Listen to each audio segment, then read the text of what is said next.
Celia Medrano, periodista y defensora de derechos humanos, a quien saludamos, Diana Verónica. En efecto,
De nuestro país.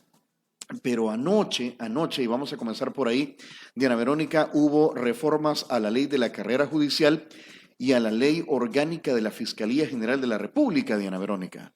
en efecto, bueno, fueron dos propuestas de reforma que entraron sin discusión en las comisiones respectivas con dispensa de trámite, Celia, y es así como fueron aprobadas ayer también con una leve discusión en el Pleno Legislativo. Lo que ha llamado más la atención hasta el momento, por lo menos en redes sociales, es el hecho de que en el tema de las reformas a la ley de la carrera judicial jubila, por así decirlo, a aquellos jueces de segunda instancia que tengan 60 años de edad o 30 años de laboral, ¿verdad? Y entonces, permite además que la Corte Suprema designe todas esas vacantes. O sea, hay un montón de nuevas situaciones que incluso algunos dicen que estas reformas son ilegales porque la iniciativa de ley para que se hagan reformas al órgano judicial tienen que provenir del órgano judicial. Del mismo órgano judicial de la Corte Suprema de Justicia y no a iniciativa de la Asamblea Legislativa. Estamos hablando de magistrados de Cámara, jueces de primera instancia y jueces de paz al cumplir 60 años o 30 años de ejercicio. Para muchos es una depuración judicial disfrazada. Vamos a ver, yo no dudo de que veremos a jueces, a juezas, magistrados, magistradas mayores de 60 años de edad que no los tocarán. Estas reformas dependerá de qué tan afín y cercanos estén a los intereses de poder actual. La ley se está planteando, esta no es ni será la excepción, dirigida específicamente a aquellos que se resistan, que mantengan dignidad frente a lo que está pasando y en el caso del sistema judicial, frente a un principio de normativa nacional e internacional básico de ABC, que es la independencia y la integridad judicial. La carrera judicial no necesariamente plantea la obligatoriedad de jubilar a un juez de carrera que está ejerciendo una labor determinada. Los principios de Bangalore, por ejemplo, señalan, porque El Salvador no es la excepción, de querer jubilar a la fuerza a jueces que les resulten o les pudiesen resultar incómodos a partir del ejercicio y hacer valer la garantía de independencia y de integridad judicial. Y los principios de Bangalore ya plantean y prevén una circunstancia de que un poder de turno pretenda limpiar, entre comillas, el órgano judicial en todas sus estructuras para poner a quienes le sean afines. Al final de cuentas, desde que ocurrió lo del 1 de mayo de este año, en donde tenemos magistradas y magistrados de la Sala de lo Constitucional impuestos que contradicen principios de integridad e independencia judicial desde el momento en que aceptaron asumir estas funciones en las condiciones inconstitucionales, ilegales, arbitrarias, con que se hicieron desde ese momento, sabíamos que el siguiente paso sería tratar de llenar de jueces y juezas que respondan al poder de turno. En ese escenario estábamos. Sí quiero plantear de que muchas veces puede llamarnos la atención de que esto no genere una protesta, una indignación social en un país como el nuestro. Y hay dos elementos principales que hay que analizar al respecto. No es que el sistema judicial, así como ha ido funcionando, haya sido perfecto. Por supuesto que siempre había elementos que tenían que corregirse, pero no es esta la manera, no se está corrigiendo nada. Por el contrario, se está empeorando una situación que ya manifestaba indicios de que la independencia judicial no era una garantía para la población. Y es eso probablemente a lo que obedezca de que la población no esté indignada abiertamente frente a esta situación. No obstante, cuando se necesite un juez que juzgue de manera independiente, la independencia judicial no es solo para el funcionario, para la funcionaria. La independencia judicial es para quien está sometido a un proceso de juzgamiento, señalado, imputado, acusado de la comisión de un delito o de una falta. Cuando estemos frente a un juez que no está respondiendo a la garantía que tengo yo de tener un juicio justo e independiente, ahí nos daremos cuenta de que ha empeorado el sistema judicial en función de un solo dictado, de una sola autoridad, que en este caso es el órgano ejecutivo y los grupos de poder que le controlan. ¿Cómo afecta esto vaya, en la esfera donde usted se desarrolla, que es la de los derechos humanos? ¿Cómo afecta esto a casos emblemáticos como por ejemplo el juez del Mozote que había estado llegando a tocar las puertas de las guarniciones militares y no le dieron el acceso? El juez del Mozote, el juez Guzmán, que se ha comportado con dignidad frente a un juicio de envergadura mundial como lo es la masacre de El Mozote, es un juez mayor de 60 años. ¿Esto qué puede implicar? Implicaría de que se le obligue a jubilarse por razón de su edad. Además, ya tiene los 30 años de servicio, los dos elementos que esta O legislación sea, es muy está conveniente para el planteada. gobierno que él deje su trabajo de juez. Pero es que también hay reformas a la carrera relacionada a la Fiscalía General de la También, República. Estamos casi lo hablando mismo. que los fiscales que han sido querellantes y que han trabajado en equipo con los abogados representantes de las víctimas, en el caso del Mozote, por ejemplo, Ujú. y el juez estarían próximos a ser removidos y por lo tanto un juez, una jueza que responda a la línea gubernamental de simplemente cerrar, enterrar y estar a favor en la práctica, en hechos concretos de los militares que son procesados en este caso. Y en el caso de los fiscales, que también han tenido un rol de querellantes frente a este caso contra los militares que están siendo imputados en el mismo, también corren el riesgo de ser removidos a cualquier otra función y ya no en esta unidad especial que les permitía jugar ese rol.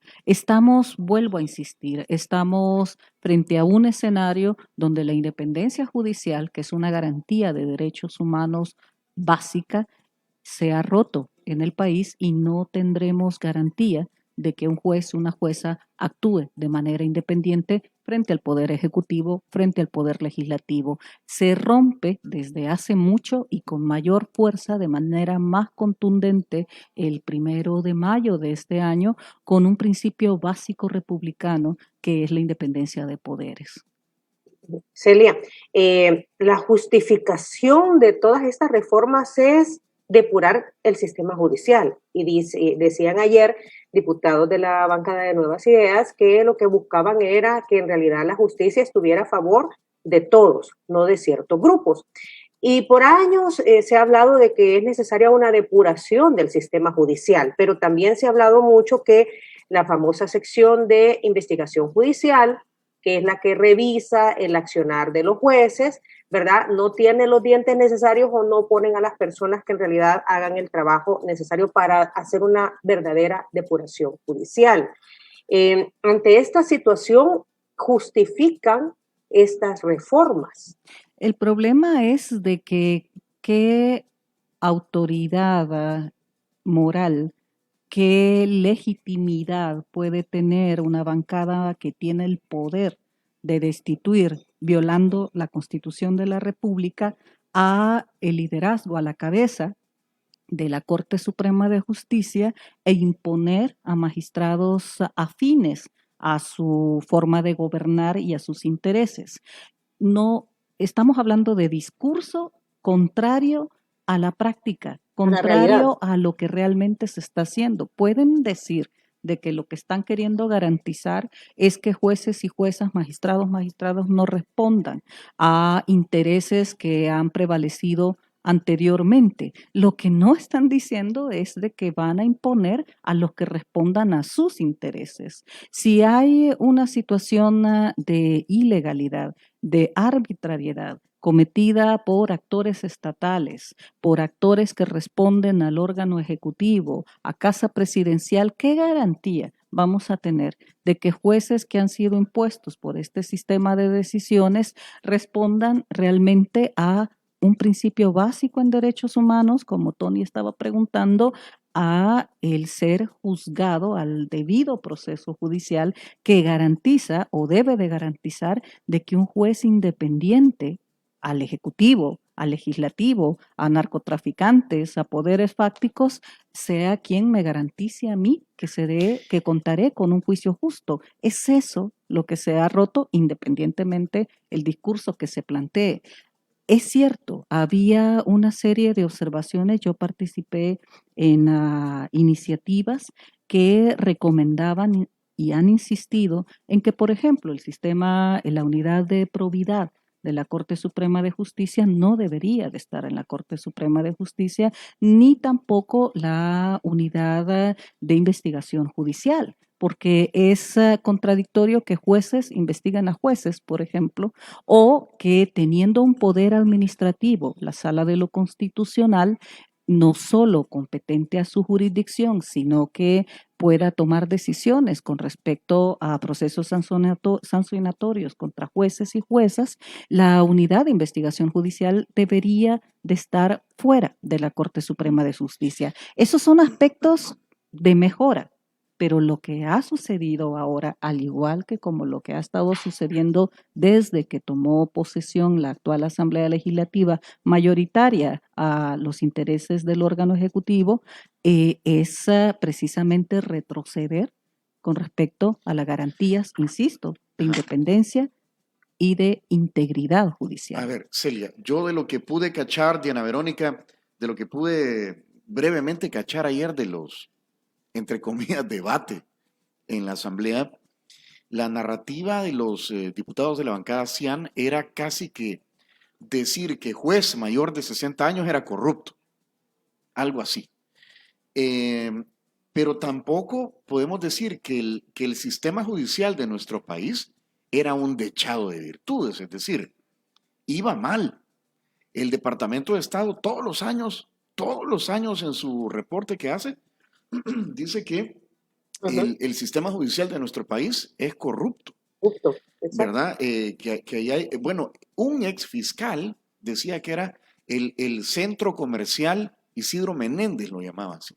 Hay un elemento que hay que destacar en esto, Tony, Verónica, y es de que cuando el órgano judicial actúa realmente de manera independiente y resiste embates de intereses fácticos, de poderes fácticos y poderes de los otros órganos del Estado, el Ejecutivo y el Legislativo o el Ministerio Público, es cuando ha podido desarrollar precedentes importantes de labor efectiva. La Sala de lo Constitucional de la Corte Suprema de Justicia que garantizó declarar inconstitucional la ley de amnistía en el 2016, por ejemplo. Ujú. La Sala de lo Constitucional que dio una resolución, la resolución 411-17, que rompió con el negacionismo que existía sobre la existencia evidente de desplazamiento interno forzado por violencia en nuestro país. Las autoridades, legislativo, ejecutivo, negando permanentemente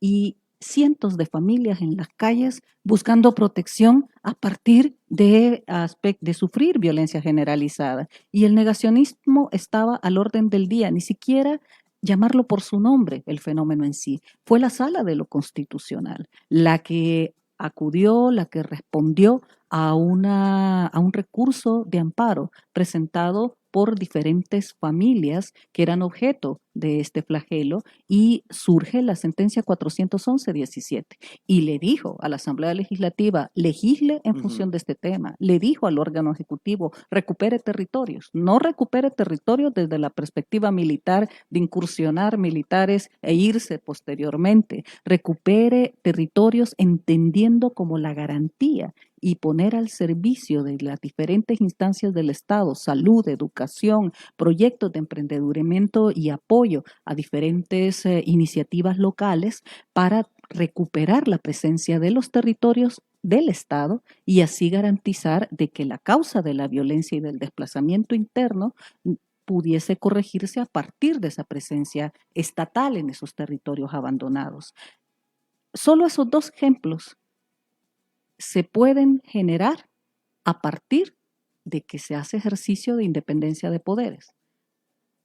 Imponiendo de un poder a otro, a magistrados y magistradas de la Sala de lo Constitucional, violando la Constitución misma, que ahora se quiere cambiar totalmente, no reformar, cambiar totalmente, nos pone en el extremo de que todo estaría en función de grupos de poder en casa presidencial. Y eso nos deja desprotegidos a la población en general. Celia, estamos nuevamente ante esta situación de que es necesario hacer cambios, pero la manera en que se están haciendo no es la correcta ni apegada a la Constitución. Como sucedió el 1 de mayo, decían, el procedimiento fue el incorrecto, ¿verdad? Debía de seguirse el debido proceso, tanto para cambiar al fiscal general de la República como a los magistrados de la Sala de lo Constitucional. Ahora bien, reiteramos la pregunta de Tony. Tú has mencionado situaciones en donde la Sala de lo Constitucional ha sido valiente y ha ejercido el poder de manera independiente contra otros órganos de Estado. Pero también es cierto, y reiteramos lo que han dicho diferentes organizaciones, incluido también el Departamento de Estado de Estados Unidos, de que al momento en realidad de estar en los juicios, o de estar ante la institucionalidad, ante un juez, Celia, han habido situaciones en donde no ha sido la justicia esperada, sino una justicia selectiva. Entonces, sí hay argumentos para una depuración judicial, por así decirlo, pero estamos nuevamente ante esa situación de que no es la forma correcta. No es la forma correcta y no son, a mi juicio, los intereses y motivaciones correctas.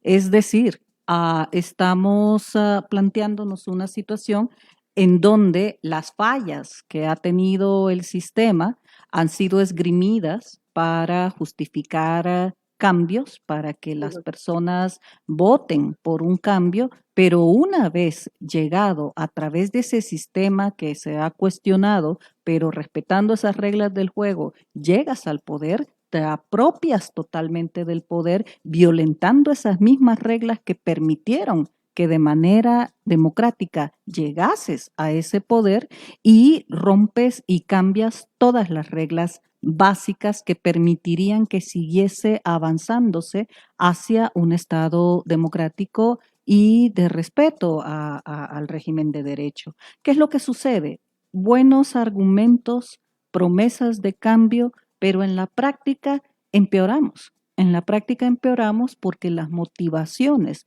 de los cambios que se están generando no solo se están haciendo de manera inadecuada, violando la misma ley, sino cambiando todas las reglas en función de un interés único. No es sano en ninguna democracia, sea en El Salvador o en cualquier otro país, que un solo poder no tenga controles de otros poderes. Es un principio básico porque tú me controlas, yo te controlo y tratamos de impedir de que haya un abuso de autoridad del otro. ¿Qué es lo que pasa? Y ahí está parte de lo que yo señalaría como la gran mentira.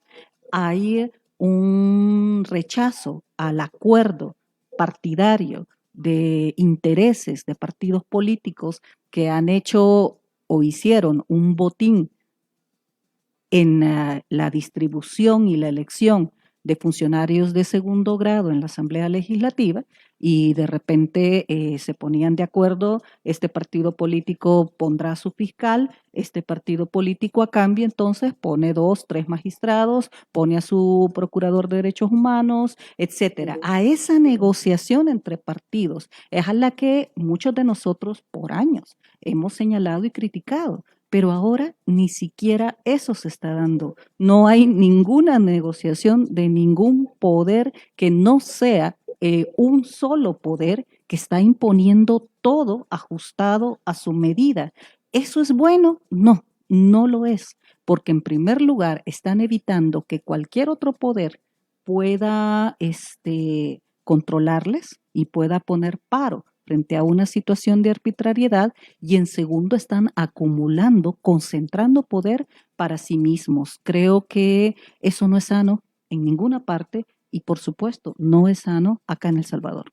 Ahora, lo que va a ocurrir en la práctica, ¿verdad? Es que los jueces, bueno, y alguien decía ayer, no se han puesto a pensar en la millonada que implica indemnizar a todos estos jueces, ¿verdad? Mayores de 60 o que ya cumplieron 30 años en el ejercicio, porque los van a tener que indemnizar.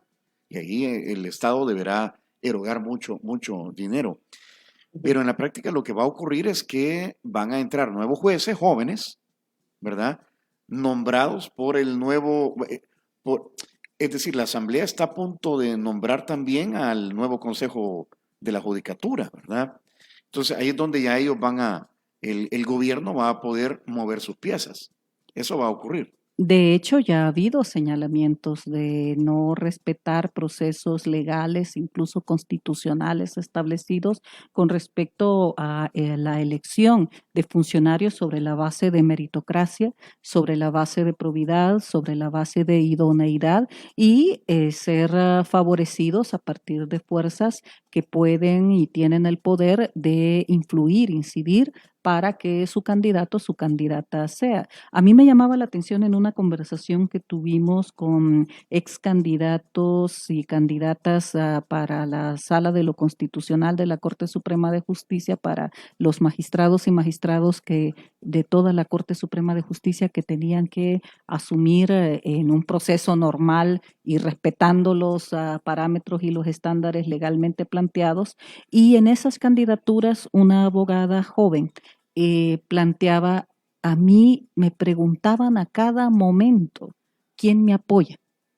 ¿Quién es el que me apoya y el que impulsa mi candidatura? Y eso es un problema que viene desde las asociaciones de abogados, desde las fallas de la misma Federación de Abogados que prácticamente traducen y trasladan todos los vicios de partidos políticos que hemos estado señalando y del cual los partidos políticos en el gobierno y sus aliados no se eximen y no están fuera de esos mismos vicios, pero de repente tener candidatos y candidatas para magistrados de la Corte Suprema de Justicia que reproducían procesos de proselitismo electoral, invitando a cenas, regalando lapiceros, regalando, incluso buscando recaudación de fondos, sin que se supiera realmente quiénes eran los que promovían esas candidaturas.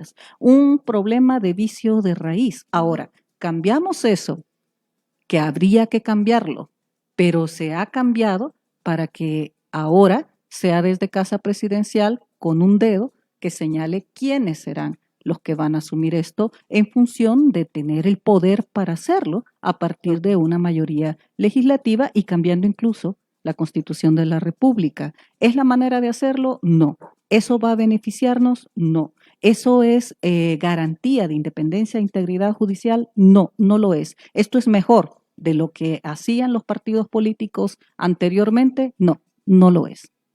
Okay. Solo una acotación, Tony y Celia, en el artículo 4 de las reformas dice incluso, porque no se van a jubilar a todos, porque dice que no obstante lo anterior, es decir, los que tengan 60 años o 30 años de servicio, el magistrado juez que ha cesado en sus funciones quedará en régimen de disponibilidad, si así lo consintiera expresamente, pudiendo la Corte Suprema de Justicia de manera motivada determinar la posibilidad de que pueda seguir ejerciendo en determinada sede judicial atendiendo a razones de necesidad o especialidad de la materia. O sea, la Corte va a decir quiénes sí y quiénes no al final, entonces.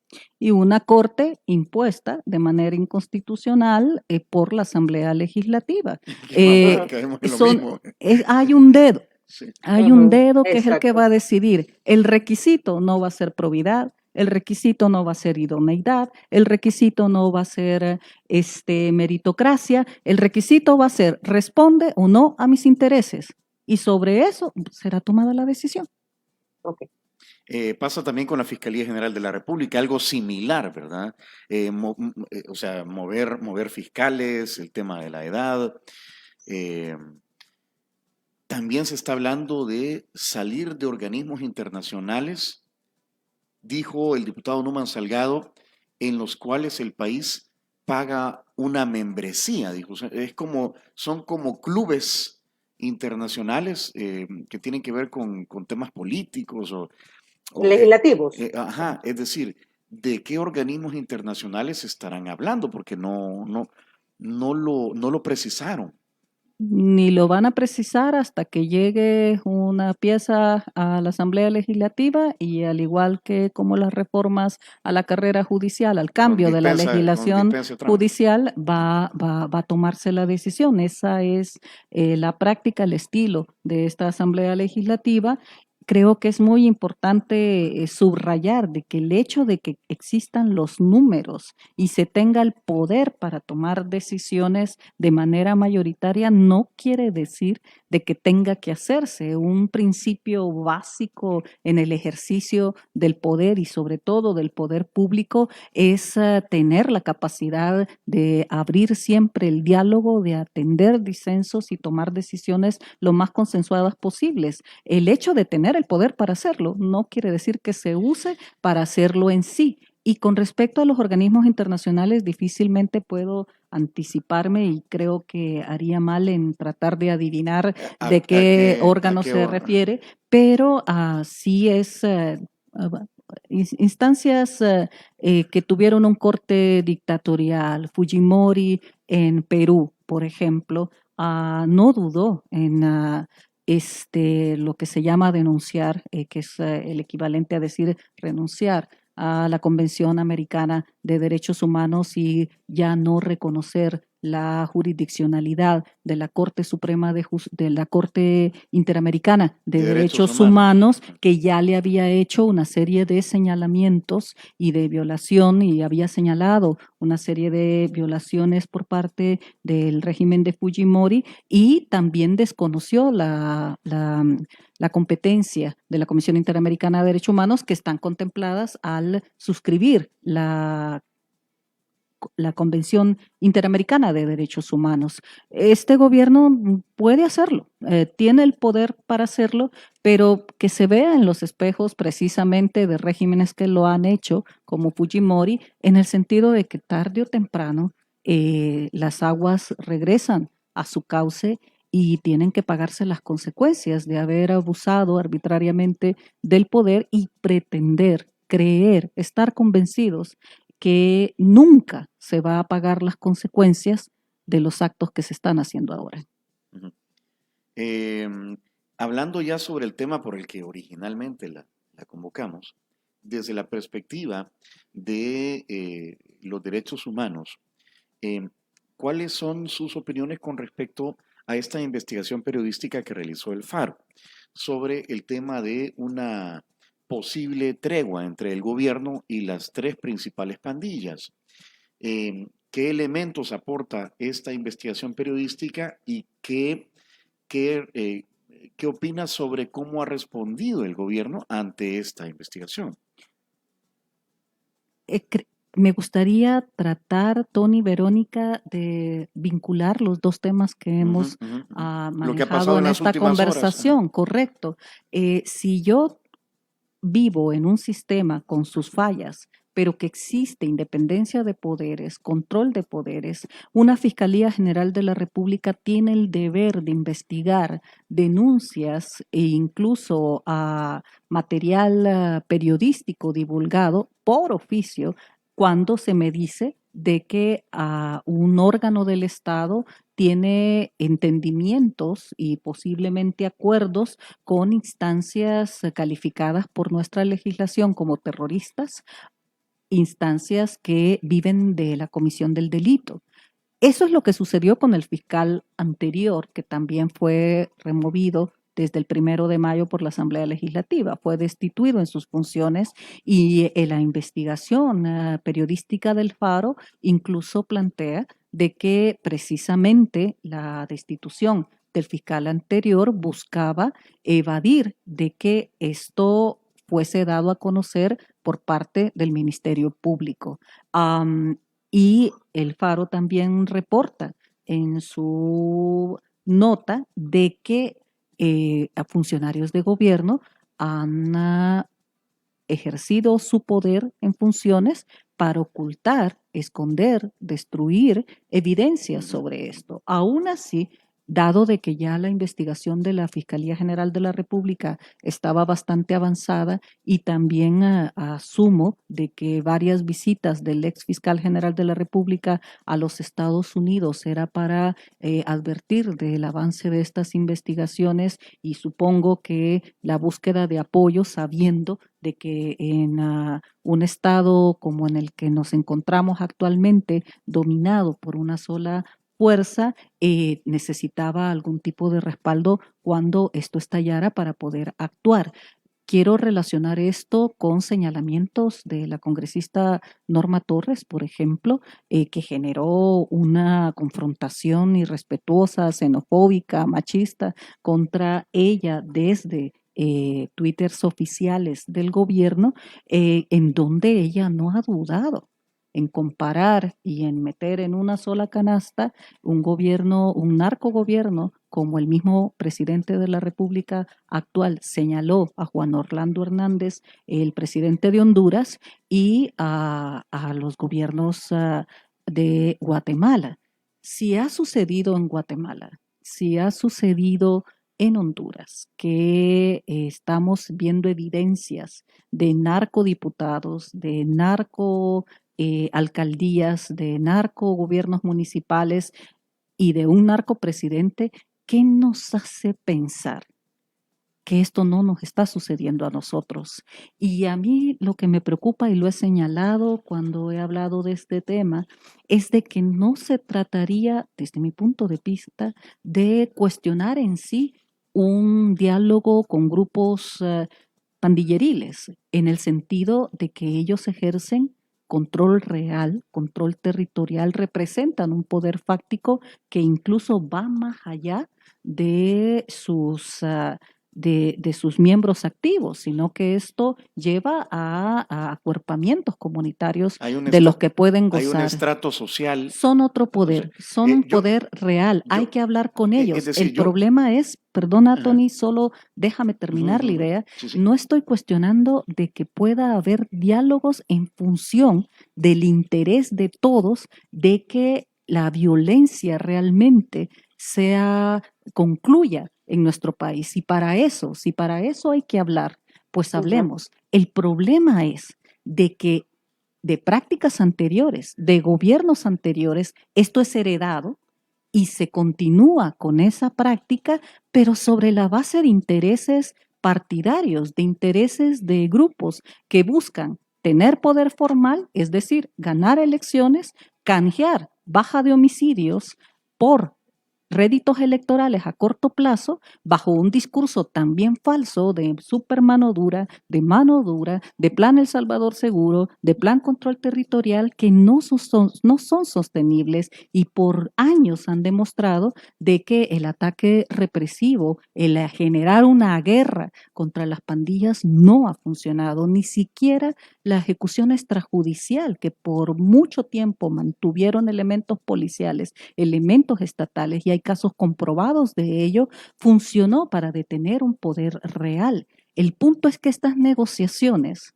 de manera miserable, se estén manejando por gobiernos anteriores y todo apunta que la actual gestión gubernamental no ha sido la excepción de negociarlo en función de interés propio, de interés de alcanzar poder y una vez en el poder mantener un sistema en donde prácticamente grupos pandilleriles extorsionan al gobierno, extorsionan a las autoridades de que si no cumples con mis reclamos, con mis demandas, pues el número de homicidios, como nos sucedió en abril, mayo del año pasado, en plena pandemia, de un fin de semana con 50 muertes de una sola vez. Ellos suben y bajan el Se han volumen a dado cuenta voluntad. del poder que tienen, se han dado cuenta del poder que son capaces de ejercer ante cualquier fuerza política y el problema es de que muchos partidos políticos o funcionarios y miembros de partidos políticos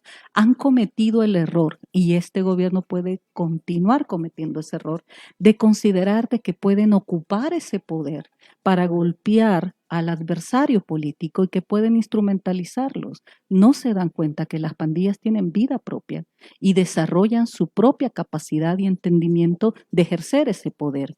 Termino con plantear de que a lo preocupante de esto es que si se sigue escondiendo la existencia de este tipo de entendimientos, si se siguen negando, si se sigue avanzando esta extorsión que las pandillas pueden sostener como péndulo, como espada de Damocles sobre cualquier autoridad gubernamental, las que existieron antes, las de ahora y en el futuro, lo que va a pasar es de que la criminalidad organizada puede estar avanzando a niveles de cooptación de instancias del Estado en donde ya no negocio con el poder formal, ya entro, incursiono al poder formal mismo. Y como ha sucedido en Honduras, que se habla de un narcopresidente, que se habla de narcoalcaldías, que se habla de narcodiputados, estaríamos abriendo la llave, si no está abierta ya, si ese grifo ya no está abierto, en el sentido de que quienes nos gobiernan,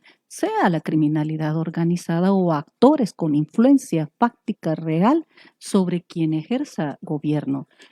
Eso es lo que tenemos que reflexionar seriamente y pienso que de existir estos entendimientos hay que abrirlos y hay que permitir de que sea la población misma la que, a pesar del dolor y justificado totalmente, el odio que se ha azuzado por diferentes intereses políticos de querer ver destruido a quien ha causado tanto daño, tratar de entender de que si queremos una paz sostenible y reducir los niveles de violencia en este país de manera sostenible, probablemente sea necesario el diálogo, pero no un diálogo escondido y no un diálogo en función de intereses de grupos, en contra de la población misma que ha votado por ellos, por gobiernos anteriores y probablemente por este también. Celia, ¿qué debería estar pasando en la práctica? Porque ya tú has mencionado pues todos los escenarios. Este escenario no es nuevo, ¿verdad? De hecho, hay procesos abiertos por gobiernos anteriores por supuestas negociaciones con miembros de grupos irregulares, algunos de ellos denominados pandillas. ¿Qué debería estar sucediendo cuando tenemos también un fiscal general de la República quien lidera la investigación del delito en este país, de acuerdo a la estructura del gobierno, del Estado, es la Fiscalía General de la República, que debería de estar entonces en la práctica sucediendo? Y no estoy diciendo que sea dándole toda la credibilidad a un reportaje periodístico, pero en base a todas las evidencias que están saliendo. Debería, para empezar, abrirse de oficio, independientemente de la credibilidad que se le pueda dar a medios de comunicación como el Faro, independientemente de la credibilidad que el gobierno quisiese o no quisiese darle a un medio de comunicación determinado, lo que hay es un señalamiento de la comisión continuada de un delito, de una acción ilegal. Desde ese momento, la Fiscalía General de la República, que fuese independiente, que actuara de manera independiente, debería sobre esta investigación abrir de oficio su propia investigación al respecto, sobre todo cuando hay señalamientos de que funcionarios gubernamentales han tomado un rol protagónico en la destrucción o esconder evidencia con respecto a ello. Son elementos muy graves que volvemos al tema de independencia de poderes, volvemos al tema de la garantía de que un poder controle al otro en función de que este tipo de denuncias o de investigaciones que salen a luz deberían de ser investigadas de manera independiente, pero no tenemos un fiscal independiente ni tenemos un órgano judicial independiente. Entonces, eso genera una situación de vulnerabilidad para con la población y vuelvo a insistir, lo que puede estar favoreciéndose lamentablemente es que la criminalidad organizada lograse avanzar en las estructuras estatales. El reportaje mismo, la investigación misma, habla de un diputado suplente que habría servido de enlace, de un funcionario que tiene que ver con el tema de desarrollo territorial y, ¿verdad? Esto, es decir, que podrían estar ya, dice usted, infiltrados en el poder formal, en el gobierno. A partir de ahora, funcionarios gubernamentales que hayan sido puntos focales, lo llamaré de esa manera, frente a estas conversaciones, negociaciones, entendimientos, como querramos llamarle, con grupos pandilleriles. También es importante plantear de que dentro de ese marco llama la atención de que a excepción del manejo de epítetos y la burla hacia estos medios de comunicación alternativo, no haya una respuesta que pueda convencer de que no ha existido esto. Y yo creo que todavía falta más. Pienso de que si el Faro lo que ha publicado es notas en función de información, documentación, videos que prueban este tipo de entendimientos, debe de haber más, sobre todo si eso es material por parte de de gestiones de la Fiscalía General de la República anteriores. Entonces, si yo, siendo poder formal, siendo funcionario, empiezo a negar de manera rotunda que esto ha existido y más bien lo que está sucediendo y lo que yo veo es que hay intentos de que pase rápido esta investigación, esta coyuntura y tratar de poner otro tipo de dinámicas en la agenda pública para distraer, pero no sé realmente hasta dónde periódicos como El Faro tienen más información, más evidencia, más pruebas. Hemos visto personas encapuchadas, hemos visto personas con guantes, mucha especulación de que es porque son personas tatuadas, etcétera, pero puede haber mayor evidencia en donde estas personas demuestran sus rostros. Y yo creo que eso es lo que hace de que cada vez más investigaciones que periódicos como El Faro han publicado que no es propio de esta gestión gubernamental. El Faro señaló este tipo de entendimientos y negociaciones en gobiernos del SACA. Ha hecho investigaciones periodísticas que después terminaron siendo ciertas, pues, Ciertas. por más que las hayan negado los gobiernos de turno. Y utilizadas, Tony, por actores que ahora están en el gobierno.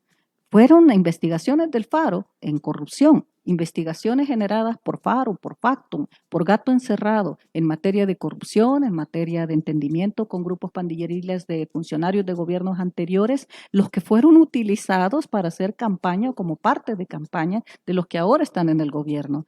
Esa credibilidad de que fueron señalados desde tiempos del expresidente Saca, desde tiempos del expresidente Mauricio Funes, ¿qué nos dice y con qué argumento válido se puede plantear que no sea cierto lo que el Faro está señalando ahora? Diana, ¿alguna pregunta? Porque El, también el fiscal no se ha pronunciado, ¿verdad?, sobre esta no, publicación. no. No ha habido nada, a excepción de algunos funcionarios de gobierno, incluyendo el presidente de la República.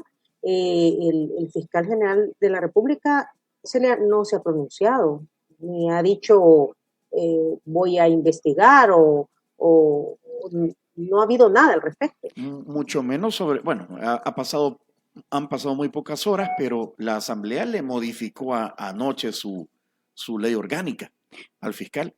Pero también hay otro elemento, insisto, no sabemos hasta dónde el periodismo independiente ha tenido acceso a pruebas que había recopilado la gestión anterior de la Fiscalía General de la República. Eso deja en una situación en donde supongamos que se afirma por parte de funcionarios de que las personas encapuchadas con las que es visto un funcionario de gobierno actual entrando a centros penitenciarios dicen que eran policías encubiertos, por ejemplo, o algún tipo de argumento, pero si existen videos en donde esos rostros son develados, o una vez más se descubre la mentira.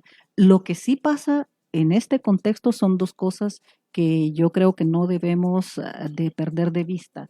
Una, sí, funcionarios de gobierno y diputados de la Asamblea Legislativa afines al gobierno plantean claramente de que está en revisión la posibilidad de una legislación que pueda criminalizar publicaciones como las que ha hecho el Faro o una entrevista como la que estamos teniendo en estos momentos.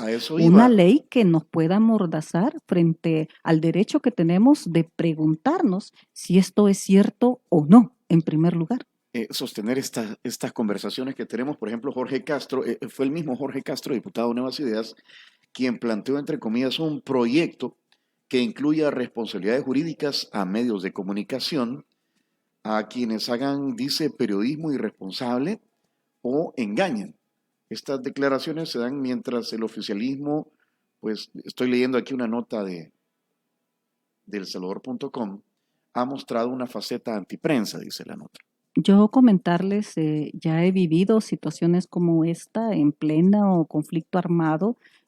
Yo trabajaba en la Comisión de Derechos Humanos No Gubernamental.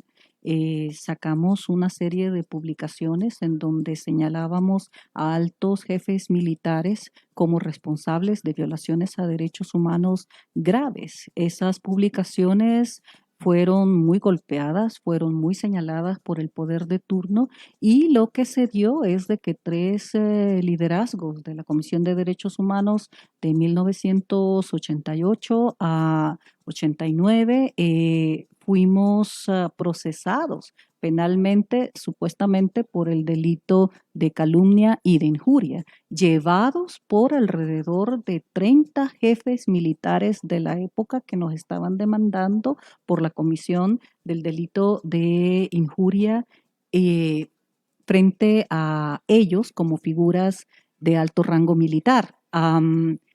Nosotros defendimos nuestras posiciones, planteamos de que las afirmaciones estaban basadas en testimonios, en alrededor de 17,000 testimonios que durante en ese entonces 10 años de existencia la Comisión de Derechos Humanos había logrado recopilar y que por el contrario, eso tenía que ser objeto de una apertura de proceso judicial para que se abriera una investigación judicial sobre estos señalamientos. Termino con plantear de que el juez que llevaba el caso terminó eximiéndonos de esa responsabilidad, señaló de que los testimonios que nosotros habíamos presentado eran elementos suficientes no para determinar que no había dolo en la acción que habíamos tomado, sino que se había cumplido con una responsabilidad de denunciar la posible incurrencia de delitos graves en ese momento. Sin embargo, legalmente lo que correspondía en la época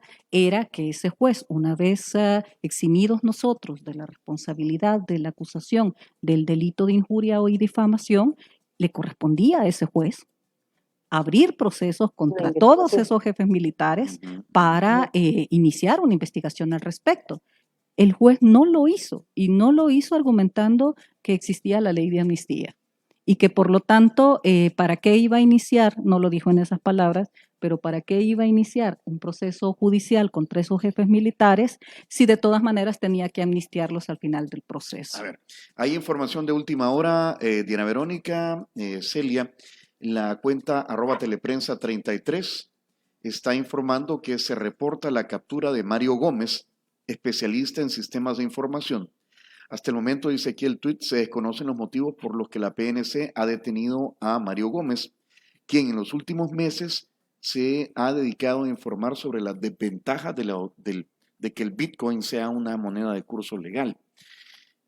¿Opiniones al respecto? Es de esperarse. Si 4 efectivos militares cuidan un cajero chivo para protegerlo de que un joven ponga una viñeta, una calcomanía manifestándose en contra del uso del Bitcoin, es evidente que los siguientes pasos será acallar cualquier voz y mientras más credibilidad técnica tenga esa voz en función de imponer una legislación que nos obliga a usar esta criptomoneda como moneda de curso legal. Las consecuencias serán muy graves y es claro también de que esta tendencia empeorará.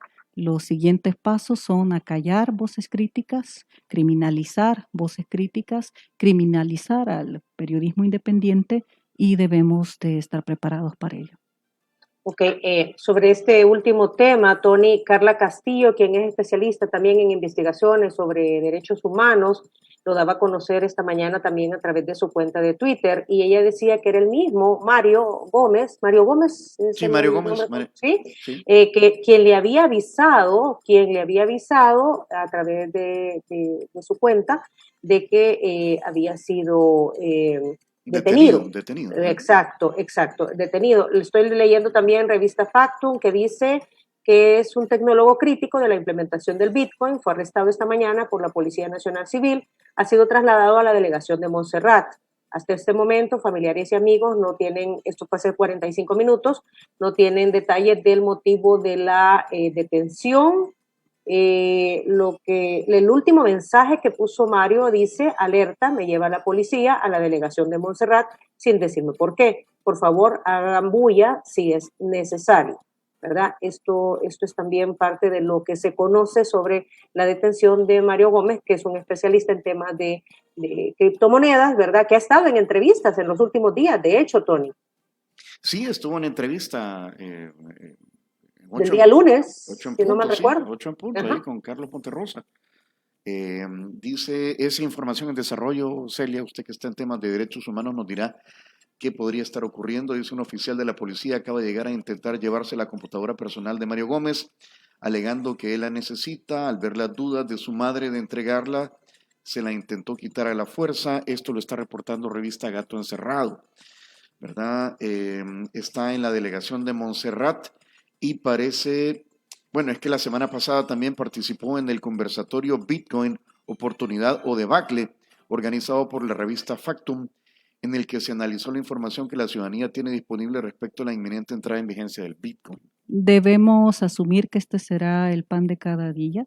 Ejercer periodismo independiente, ejercer una labor crítica, fundamentada, argumentada, será criminalizado, está siendo criminalizado bajo rompimiento, violación a reglas básicas del debido proceso, el no informarle a una persona que será procesada por un delito determinado y cambiando las reglas del juego, haciendo legislaciones donde sea legal criminalizar esta labor. Cada vez estos espacios se irán cerrando, tendrán que surgir espacios alternativos y los que somos críticos a este tipo de situaciones que son violatorias a derechos humanos, hay que llamarlas por su nombre, debemos de estar preparados para enfrentar de que a nuestra casa lleguen efectivos, que a un programa televisivo radial lleguen a clausurar el programa, a pretender llevarse equipos, a pretender llevarse a quienes conducen estos espacios sobre el único